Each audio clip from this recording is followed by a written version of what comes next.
ഇനി ഒരു മഴ പെയ്താൽ ദുബായിൽ ഫ്ലഡ് ഉണ്ടാവും? ഇനി ദുബായിൽ ഇങ്ങനൊരു വെള്ളപ്പൊക്കം ഉണ്ടാവില്ല. കാരണം ഷെയ്ഖ് മുഹമ്മദ് ബിൻ റാഷിദ് അൽ മക്തും, അതായത് ദുബായുടെ റൂളർ, അനൗൺസ് ചെയ്തിരിക്കുന്നത് 70,000 കോടി രൂപയാണ്, അതായത് 30 ബില്യൺ ദിറംസാണ് ഡ്രെയിനേജ് സിസ്റ്റത്തിന് വേണ്ടിയിട്ട് അവർ പ്ലാൻ ചെയ്തിരിക്കുന്നത്. അതും എത്രയും പെട്ടെന്നാണ് ഇംപ്ലിമെൻറ്റ് ചെയ്യാൻ പോകുന്നത്.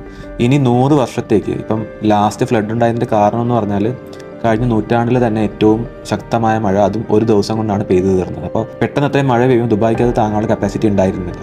അപ്പോൾ ഇനി അടുത്ത 100 വർഷത്തേക്ക് ഒരു കാരണവശാലും വെള്ളം ദുബായിൽ പൊങ്ങരുത്, എത്ര വലിയ മഴ പെയ്താലും വെള്ളം പൊങ്ങരുത് എന്നുള്ളൊരു പ്ലാനിലാണ് ഷെയ്ഖ് മുഹമ്മദ് ഈ ഒരു ഡ്രൈനേജ് സിസ്റ്റം ഡെവലപ്പ് ചെയ്യുന്നത്. അപ്പോൾ അതിൻ്റെ കോസ്റ്റ് എന്ന് പറയുന്നത് 70,000 കോടി രൂപയാണ്. അപ്പോൾ ഇത് നമ്മൾ മനസ്സിലാക്കേണ്ട ഒരു കാര്യം എന്ന് പറഞ്ഞാൽ ഇവിടെ താമസിക്കുന്ന അല്ലെങ്കിൽ ഇവിടെ ജീവിക്കുന്ന ആളുകൾക്ക് ഒരു രീതിയിലുള്ള ബുദ്ധിമുട്ടുണ്ടാവരുത് എന്നുള്ളൊരു വിഷനിലാണ് അവർ ഈ രാജ്യം മുമ്പോട്ട് പോകുന്നത്. ഇവിടെ ഒരു പ്രോബ്ലം, ഇപ്പോൾ വെള്ളം പൊങ്ങിയാൽ ഇനി വെള്ളം പൊങ്ങരുത് എന്നാണ് അവരുടെ ഒരു തീരുമാനം. അതുപോലെയാണ് എല്ലാ കാര്യങ്ങളും. ഇവിടെ എന്തൊരു പ്രോബ്ലം ഉണ്ടായാലും ആ പ്രോബ്ലം ഇനി ഉണ്ടാവാതിരിക്കാൻ വേണ്ടിയിട്ടുള്ള എല്ലാവിധ ഫെസിലിറ്റീസും അല്ലെങ്കിൽ എല്ലാവിധ നിയമ നടപടിയും ഇവിടെ സ്വീകരിക്കും.